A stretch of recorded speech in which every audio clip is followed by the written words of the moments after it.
Judul yang kita pakai hari ini atau sore ini adalah muhasabah dan munajat kebangsaan. Saya cerita sedikit tentang tag resminya kebangsaan. Jadi kalau dalam bahasa Arab, kebangsaan atau komunitas itu disebut al-mustama'. Dulu Rasulullah SAW pernah mengingatkan kita semua akan hak-hak bertetangga atau hak-hak bersosial. Ada satu orang yang punya 3 hak, yaitu dia seorang muslim, berarti saudara seagama, dia kerabat Anda, berarti saudara karena kerabat, unsur genetik, 3 karena dekat. Sehingga tetangga yang seperti ini punya 3 hak, yaitu hak satu agama, satu kerabat, dan satu komunitas. Kedua, yang punya 2 hak, yaitu dekat dan seagama tapi tidak keluarga. Terus ketiga, yang punya 1 hak, yaitu atas nama mereka dekat meskipun beda agama. Sehingga dari dulu Islam tidak pernah bermasalah ketika berteman sama non-muslim, sama komunitas yang macam-macam. Karena ketika kita bertetangga, siapapun dia itu punya 1 hak untuk kita berbuat baik sebagai atas nama tetangga, disebut hakul jar. Lalu lama-lama ada komunitas yang bernama negara, baik bersistem republik maupun bersistem kerajaan atau dengan sistem-sistem yang lain, yang mengharuskan kita bersosialisasi secara baik. Nah, lalu yang jadi ciri khas pesantren, ciri khas khazanah ulama adalah berbuat baik sama orang lain itu gampang. Gampangnya itu dimulai bahwa dengan berbuat baik itu kita dapat pahala. Kedua, dengan cara tawadhu. Tawadhu itu tidak merasa benar sendiri, tidak merasa superior sendiri, tidak merasa paling top sendiri. Ada beberapa paradok yang mungkin menjadi pelajaran kita. Mungkin di antara kita ada yang doktor, ada yang profesor, ada yang kiai alim, ada yang macam-macam pengusaha top. Tapi seringnya orang tuanya itu kadang-kadang itu tidak tamat SD, tidak tamat SMP. Jadi orang nggak tamat SMP bisa mengkader atau menciptakan orang sampai doktor. Kadang-kadang kita yang doktor menjadikan anak naik kelas saja susah. Pertanyaannya yang pinter itu siapa gitu. Jadi orang awam bisa menjadikan anaknya alim, doktor, kiai. Tapi setelah kita doktor, karena mungkin hidup kita mapan atau jabatan kita mentereng, itu didik anak itu susahnya bukan main. Sehingga di sini orang harus berlatih kearifan. Dulu mungkin ketika kita kecil, karena dengan segala keterbatasan keluarga kita, juga komunitas kita, atau zaman kita itu yang menggerakkan kehidupan itu kearifan. Sehingga orang itu bawaannya sudah bijak, mengalami apa saja bijak. Misalnya enggak punya uang ya tetap punya harapan. Tapi kalau sekarang enggak, belum sudah ditabungkan, diasuransikan, sehingga orang itu kepercayaannya sama materi itu luar biasa, bergantung sama materi. Dan itu awal dari masalah ketika yang diangan-angan itu tidak ada, karena terlalu bergantung sama materi. Jika kita yang nekuni dunia ulama, nekuni dunia fikih, kita terus belajar bahwa orang-orang top itu dilahirkan dari kearifan, bukan dari hal yang bersifat materi. Kearifan ini penting. Saya beri contoh dulu, ada orang itu kholi itu dalam bahasa Arab artinya preman. Itu dia preman sekali. Ketika Nabi Isa jalan-jalan dengan Hawariyin, kaum pilihan, bawaannya orang soleh itu mulai dulu itu menarik, meskipun bagi orang yang tidak soleh. Jadi saya ulang lagi, bawaannya orang soleh itu auranya menarik, meskipun bagi yang tidak soleh. Singkat cerita, preman ini spontan ingin bergabung nderekno Nabi Isa dan Hawariyin ini. Tapi apa yang terjadi? Si Hawari ini, pendereknya Nabi Isa itu mempercepat jalannya karena beliau nggak mau sejajar dengan preman tadi. Si preman melambatkan jalannya karena nggak ingin setara atau segaris dengan yang Hawari, karena merasa tidak soleh. Masa orang tidak soleh kok jalan bersama orang soleh? Itu merasa nggak pantas. Lah yang Hawariyin merasa ingin cepat karena angkuhnya, enggak ingin jejer orang preman. Saat itu juga Allah memberi wahyu kepada Nabi Isa. Wahai Isa, bilang ke santri kamu itu yang orang Hawariyin, semua kebaikannya saya hapus. Dan bilang sama yang preman itu semua keburukannya tak hapus.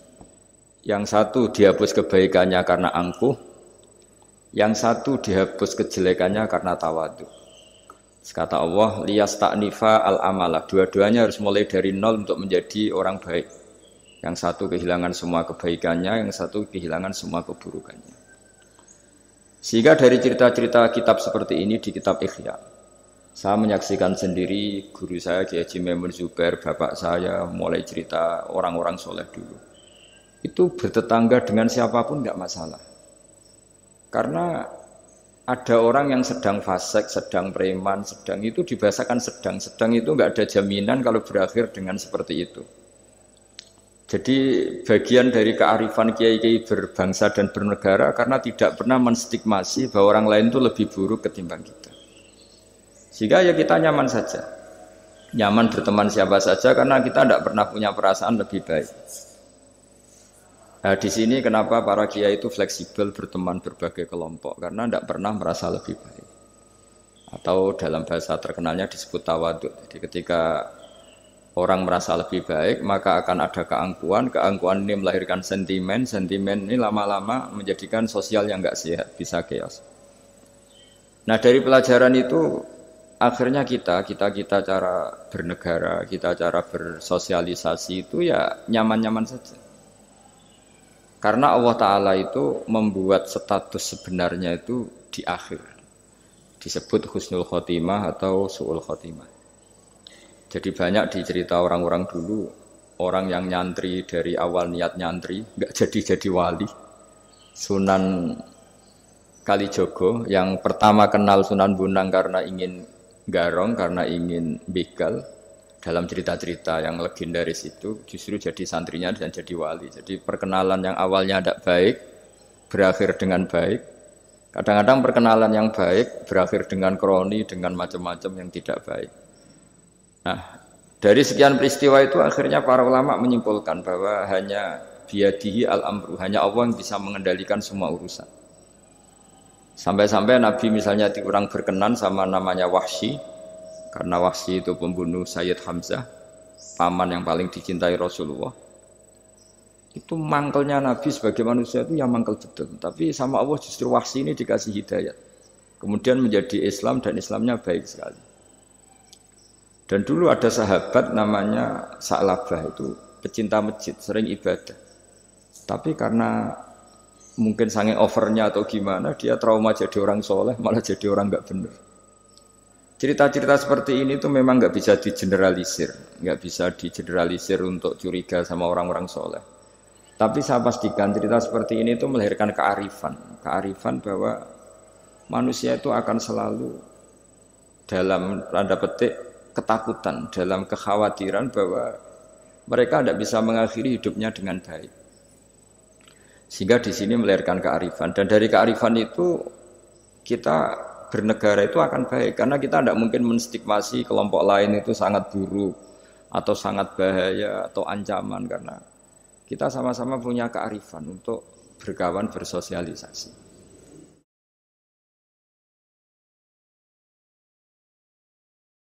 Kiai-kiai kecil itu kan lakunya itu ya di acara-acara kecil itu. Ya kalau kiai besarnya datang pasti ini enggak keduman itu. Jadi acara manakipan kok kiai besar datang, wong jadi lakon itu benda ada acara gitu saja kok yang besar datang pasti jadi enggak laku itu. Ada acara seminar di SMP kok yang datang rektor Unifek itu kan terus enggak payu yang narasumber kecil-kecil itu. Jadi dibalik datang yang niatnya merakyat justru menutup atau memahjubkan orang-orang yang harusnya jadi aktor di situ. Itu kan ibarat kita bikin toko besar di daerah-daerah tertinggal. Niatnya baik supaya daerah itu maju, kebutuhannya terpenuhi. Tapi ini yang retail-retail kecil menjadi terancam. Nah, di sini terus ada kearifan dalam kitab hikam yang dijelaskan itu. Manusia itu siapa? Manusia itu orang yang saat baik saja itu ada jeleknya, apalagi saat jelek. Dulu bapak saya sering guyon itu. Kalau ada imam masjid istiqomah jadi imam terus. Sampai tua jadi imam tuh. Kan seringnya dipuji istiqomah. Tapi kata bapak saya itu, ya gara-gara dia ini istiqomah itu tidak ada kader. Sampai orang lain frustasi jadi imam. Jadi di balik istiqomahnya ini sebetulnya memahjubkan sekian kader imam gitu. Karena terus orang lain jadi imam nggak berani gitu. Dan akhirnya nggak ada kaderisasi. Tapi misalnya dia pelin-pelan juga tidak baik. Masa imam kok pelin-pelan kadang hadir kadang enggak. Orang yang terlalu mencintai istri juga gitu. Kalau terlalu harmonis pasti ibunya terancam, saudara-saudara keluarganya terancam, sehingga hubungan sosialnya dengan keluarganya kurang baik. Begitu juga dengan teman-temannya. Tapi kalau agama menyarankan dengan istri tidak mesra juga keliru. Masa menyarankan begitu? Tapi kalau terlalu mesra pasti hak-haknya yang lain terganggu. Nah ini yang disebut muhasabah. Muhasabah itu kata kitab hikam, kita harus mengevaluasi bahkan dalam hal-hal yang baik. Termasuk dalam kitab itu dijelaskan bahkan minta surga saja atau minta neraka itu ya kadang-kadang kurang baik. Bukan karena mintanya yang kurang baik begini. Orang soleh, ini cerita orang soleh. Nanti orang-orang yang soleh itu kalau ketemu Allah itu masih digojlok lah, masih agak-agak disalahkan gitu. Kenapa kamu ibadah terus gitu? Gusti karena saya ingin masuk surga gitu. Yang satu ditanya, kenapa kamu ibadah serius? Karena saya takut masuk neraka gitu. Akhirnya Allah ngendikan masyhur itu dalam hadis, laulam akhluk jannatan wala naron alam akun ahlan an uto'a. Lalu andaikan saya tidak bikin surga atau neraka, lalu kamu tidak nyembah saya. Berarti kamu nyembah saya karena saya bikin surga, saya bikin neraka. Andaikan saya tidak bikin surga atau bikin neraka, berarti kamu tidak nyembah saya. Kaget orang soleh ini.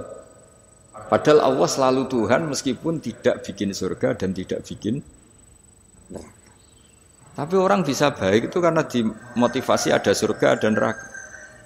Tapi andaikan kita menyembah Allah karena surga, karena neraka, problemnya lalu kalau Allah tidak bikin surga apa neraka, apa kita terus tidak baik? Tidak menyembah Allah.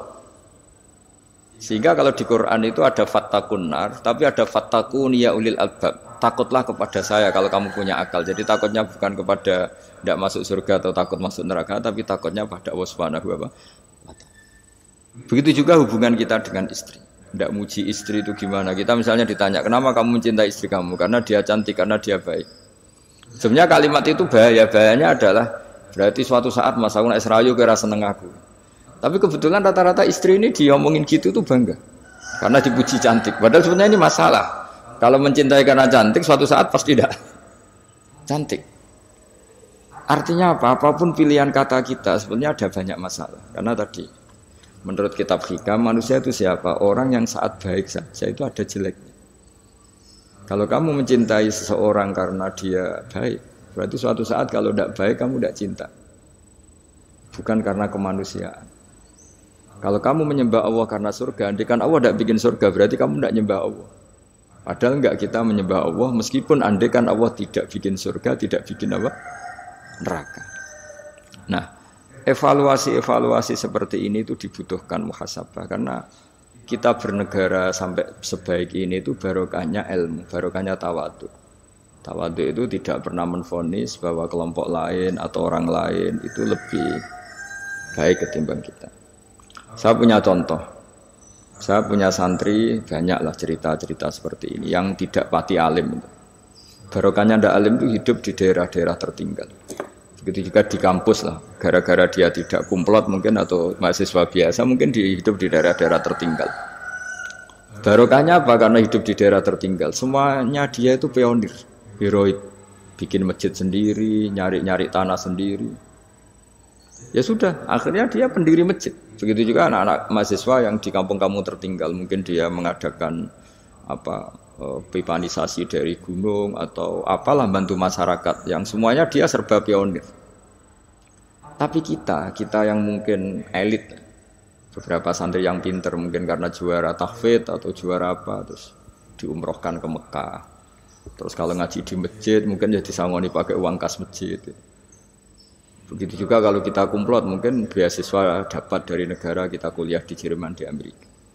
Nah nanti pertanyaannya ketika di akhirat itu bejo yang santri yang nggak pinter tadi.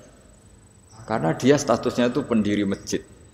Mengadakan masjid dari tidak ada menjadi ada. Sementara kita yang terhormat, kadang-kadang hisabnya berat. Kamu ini kiai kok dapat salam template dari uang masjid. Jadi hubungan kita dengan ibadah itu mendapat, yang santri dapati pinter memberi. Mahasiswa juga gitu, mahasiswa yang kurang pinter itu hubungannya dengan negara memberi. Ada daerah tertinggal yang dia sebagai pemberinya. Pemberi itu artinya mengatur daerah situ yang tertinggal punya akses jalan barokahnya dia, punya mata air barokahnya dia. Kadang-kadang yang pinter hubungannya dengan negara mendapat. Nah di sini namanya muhasabah. Jadi ya tapi terus kita menyariatkan kalau gitu goblok saja Gus ya, jangan masa goblok disyariatkan. Tapi kalau andekan semuanya pinter tuh ya kacau. Dunia ini ya kacau. Karena hubungannya pasti inginnya mendapat, bukan memberi.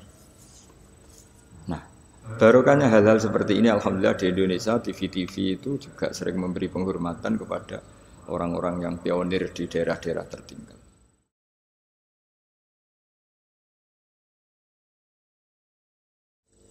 Nah ini penting saya utarakan supaya perasaan kita berbangsa dan bernegara itu jaga empati sama yang lain, jaga kehormatan, jaga.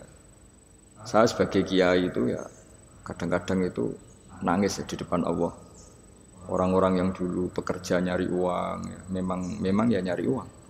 Tapi barokahnya punya iman sedikit atau mungkin imannya ya biasa saja, kerja di Korea, bikin komunitas masjid.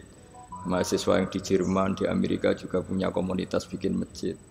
Padahal kan di kampungnya itu mungkin orang yang sering ngerasani kiainya.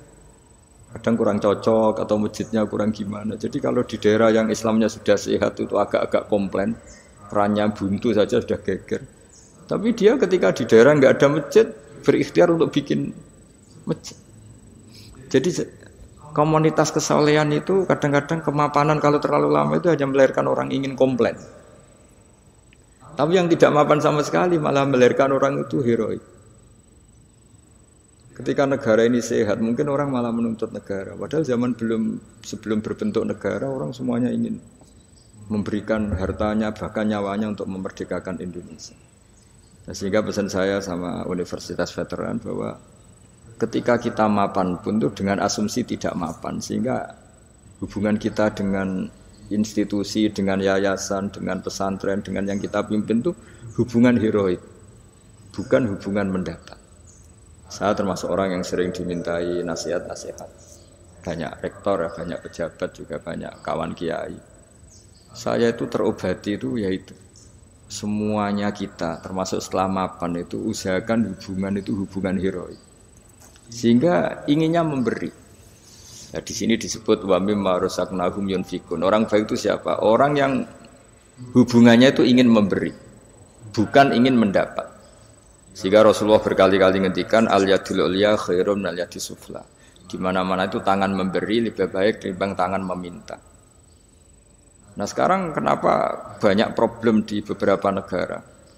Karena ketika orang terus pinter atau pinter lah, saya tidak perlu nyebut terus jadi apa. Hubungannya itu kalau sudah pinter jadi dosen elit harus dapat berapa, kalau kiai elit harus dapat berapa. Itu kalau semuanya ingin mendapat, ini negara bisa pusing.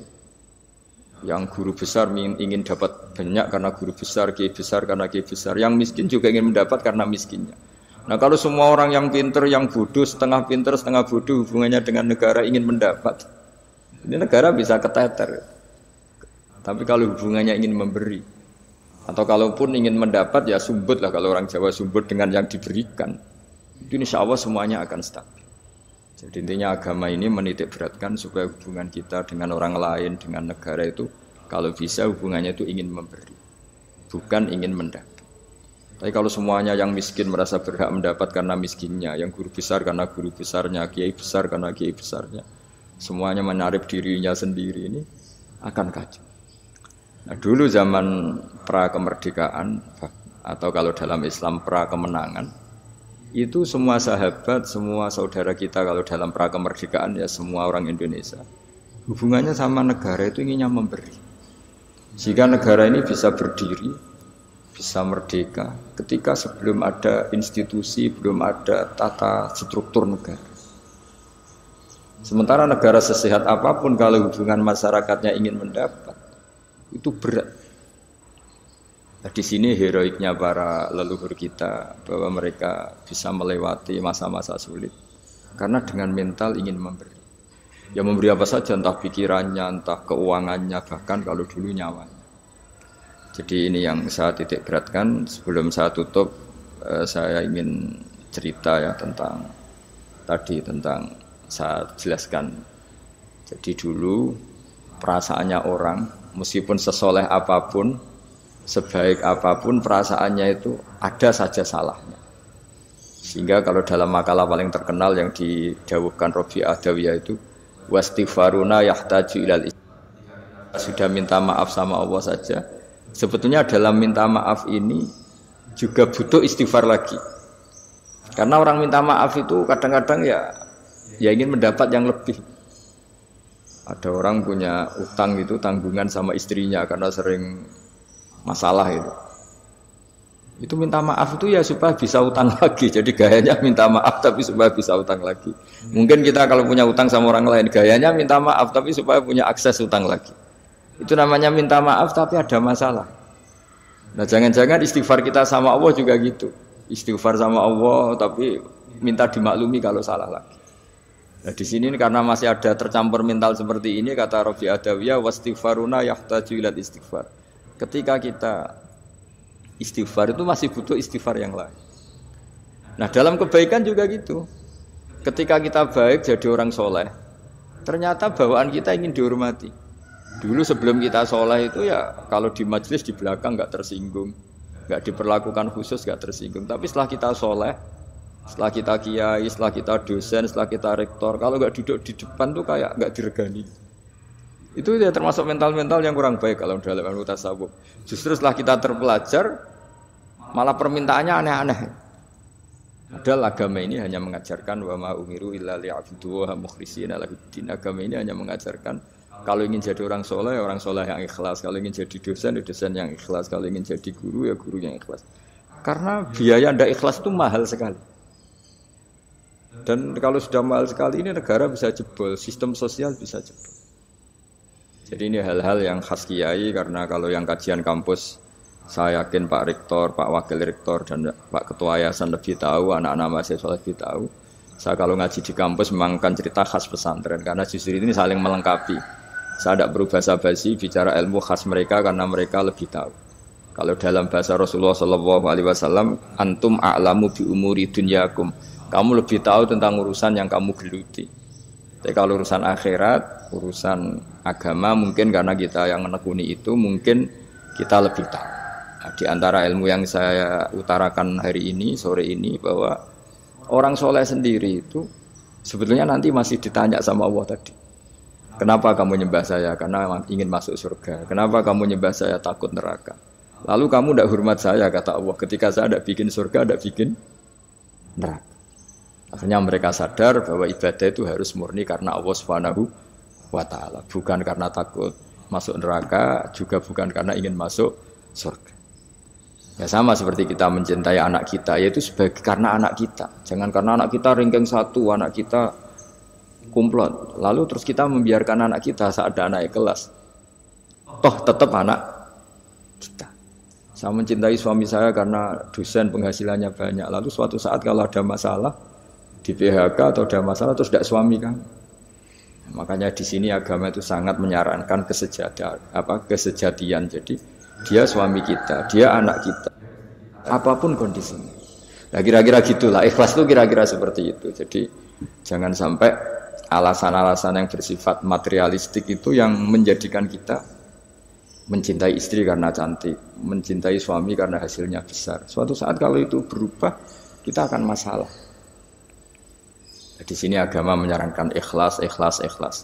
Makanya semua kitab di khazanah kita dimulai bab niat. Bab niat itu begini. Sehingga ada seorang yang tanya, kenapa ahli surga masuk surga selamanya? Padahal amalnya paling banter 80 tahun.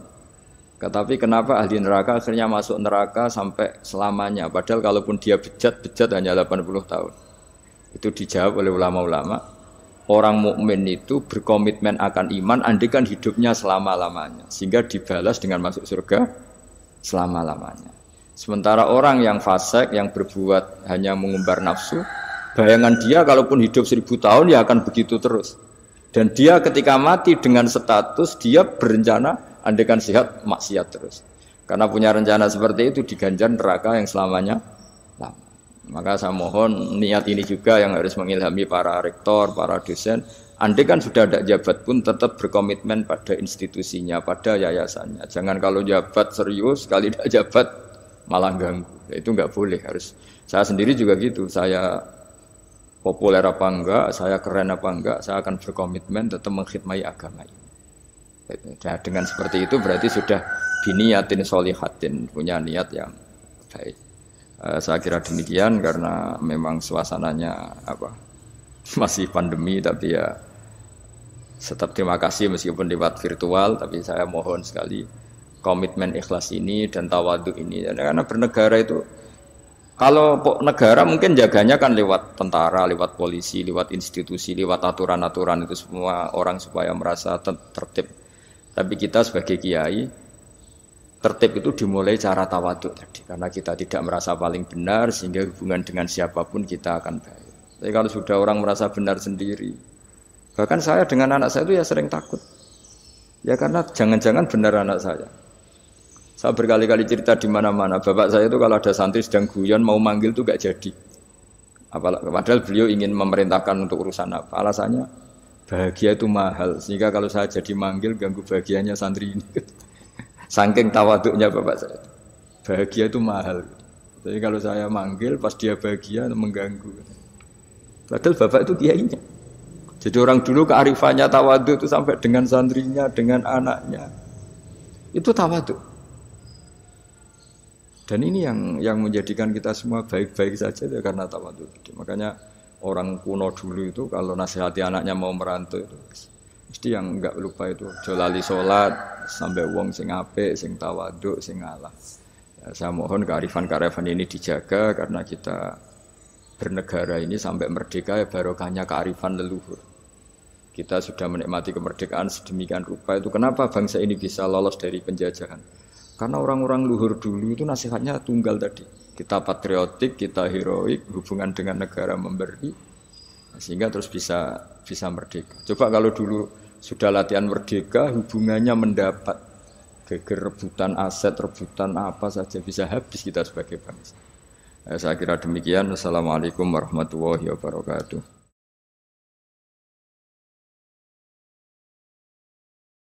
Nabi yang paling terkenal diuji itu namanya Nabi Ayub. Nabi Ayub itu diuji punya penyakit itu lama sekali. Terus ketika istrinya mulai galau itu mulai gundah. Ini kamu itu Nabi kok diuji sampai sekian lama terus. Si Nabi Ayub tanya, kamu sehat sudah berapa puluh tahun? Sudah kira-kira 60 tahun itu. Kamu sakit, kita sakit baru berapa 1 tahun itu. Ya sudah kamu harus ingat betapa Allah ngasih kesehatan itu jauh lebih lama ketimbang kita ngadepi penyakit. Kita kan kemarin ngadepi pandemi baru mulai pertengahan Maret sampai sekarang. Dibanding kita sehat berpuluh-puluh tahun kan masih enggak imbang. Sehingga ingat sisi nikmat istilahnya. Fazkuru ala Allahi la'allakum tuflihun. Jadi hidup itu hubungan dengan Allah, dengan orang lain itu harus lebih ingat sisi-sisi nikmat. Bahwa ujian ini jauh lebih ringan dibanding saat kita diberi kebaikan.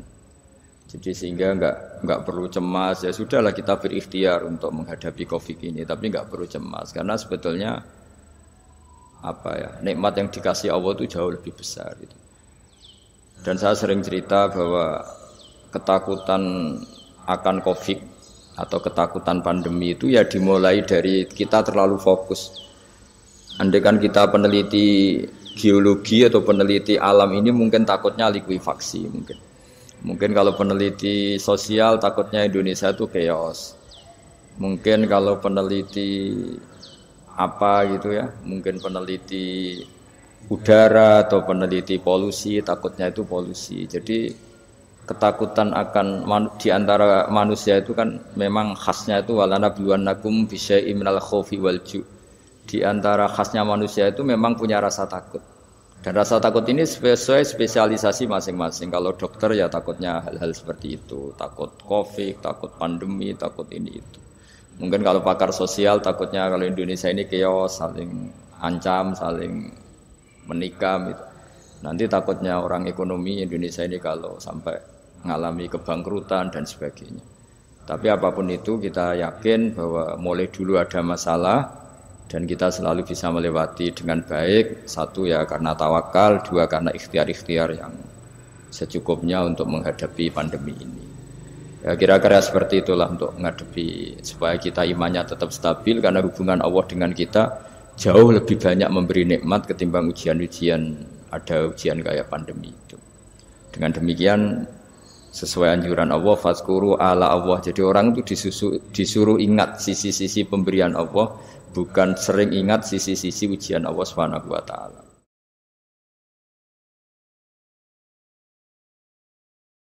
Dari salah satu dosen Universitas IFED, Mas Diga Febiarsa, tawaduk guru atau dosen kepada siswa atau mahasiswa seperti apa? Bagaimana sikap siswa atau murid zaman sekarang yang terkesan kurang menghormati kepada gurunya, Gus? Itu keluhan. Oh, keluhan nggih Gus ini. Itu enggak pertanyaan. Itu enggak pertanyaan, itu keluhan. Begini ya, Kak, curhat itu ya.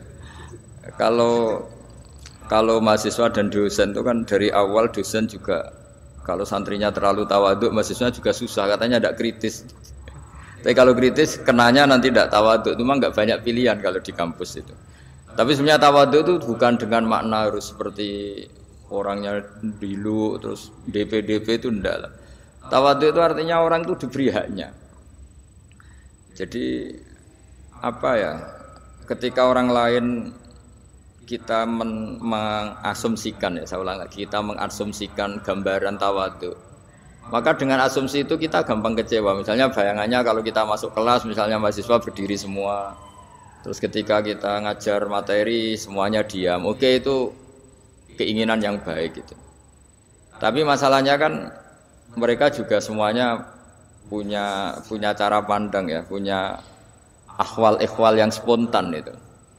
Mungkin mereka nggak nyaman ya kalau terlalu mendengarkan karena ilmu itu sudah pernah dibaca, sehingga kelihatan gojekan karena merasa ilmu itu tidak penting karena ilmu itu sudah dia kuasai. Atau mereka terus malamnya itu begadang sehingga pas ajaran itu ngantuk. Jadi sering sesuatu yang kita anggap nggak tawaduk itu kondisi objektif yang dialami. Atau malas karena sebetulnya bukan karena malas sama dosennya, baru bokeh kan. Gak punya uang di ATM, terus keluarganya baru broken. Ya itu yang namanya husnudzon. Jadi kita sebagai kiai, sebagai dosen itu sering orang yang kita kira tidak tawaduk itu punya masalah objektif. Bayangkan kalau kita dalam posisi tidak punya uang, terus tagihan listrik ini itu, mungkin diajari ilmu juga gak masuk. Sehingga dulu kalau ada kurang, saya beri contoh ya. Dulu Nabi kalau khutbah itu semua sahabat diam. Tapi ada yang nggak diam karena terganggu. Terganggunya tuh gini, Nabi ini sering cerita kiamat kok nggak jelas tanggalnya. Kalau cerita ya plus tanggalnya. Sehingga dia tuh ya nggak nyaman itu. Lama-lama dia agak kuat tanya, ya Rasulullah, kalau kiamat itu dahsyat, lalu kiamat itu kapan? Semua sahabat menyalahkan dia karena dianggap nggak sopan karena memotong khutbah Nabi. Tapi lama-lama Nabi maklumi orang itu memang kalau tersiksa ya memang nggak nyaman itu. Ada yang ganjel itu, akhirnya ya tanya. Jadi saya mohon dari si dosen sendiri itu ya memaklumi sekian perilaku mahasiswa. Jangan-jangan itu hal objektif saja, ada hubungannya dengan kurang senang sama dosen tadi. Tapi memang murni ada hal yang objektif. Dia galau karena tidak punya uang, dia ngantuk karena malamnya begadang. Memang itu tetap kesalahan ya. Tapi sebetulnya hubungannya itu hal objektif, bukan karena nggak simpati sama dosen. Nah, kadang-kadang dosennya memperkeruh keadaan dengan menuduh kamu tidak suka saya, sehingga pas pelajaran saya begini. Itu malah runyam kalau seperti itu. Jadi ya yang happy sajalah, yang husnudzon. Tapi tentu mahasiswa, santri dan semuanya yang lebih muda, di antara aturan Islam memang laisa minna malam yarham shaghirona wa yuwaqqir haqqa kabirina. Di antara ajaran Nabi adalah yang kuat, yang sepuh, yang lebih keren, sayang sama yang di bawahnya. Yang kalah sepuh atau kalah ilmu hormat sama atasannya. Itu aturan-aturan hukum. Tapi kadang-kadang kan yang terjadi itu sebetulnya bukan ingin melawan sebenarnya, tapi ada kondisi objektif tadi. Ada ya kayak tadi kita ngaji ilmu yang luar biasa, tapi mustami' pendengar ini sedang banyak masalah. Tentu bawaannya itu ya kayak nggak dengerin itu. Tapi bukan karena nggak seneng kita, karena memang mereka punya masalah objektif tadi. Mungkin ada tagihan, ada problem. Nah ini disebut di antara kewajiban orang mukmin adalah ayyahmila akhahu ala ahsanil akhwal. Dia membayangkan bahwa yang sikap dia itu sudah sikap terbaik sesuai kondisi yang dihadapi. Jadi intinya lagi-lagi kita sendiri butuh tawadhu untuk tidak menstigmasi bahwa orang itu sentimen dengan kita. Ya, saya kira demikian itu untuk Pak Dosen tadi. Kalau itu nama berarti ada orang namanya Mahdi yang datang di akhir zaman. Padahal faktanya nanti yang datang itu orang bernama Muhammad, bapaknya adalah namanya sama dengan bapaknya Nabi. Iwafiku ismuhu ismi wa abuhu abi. Jadi namanya itu sama dengan nama Nabi dan bapaknya sama dengan nama bapaknya. Sehingga Mahdi di sini bisa saja artinya itu orang yang dapat petunjuk yang datang di akhir zaman. Nah, kalau sampai tanya iman, ya kita iman, tapi tidak seketat atau sewajib iman wajibnya sholat, wajibnya puasa.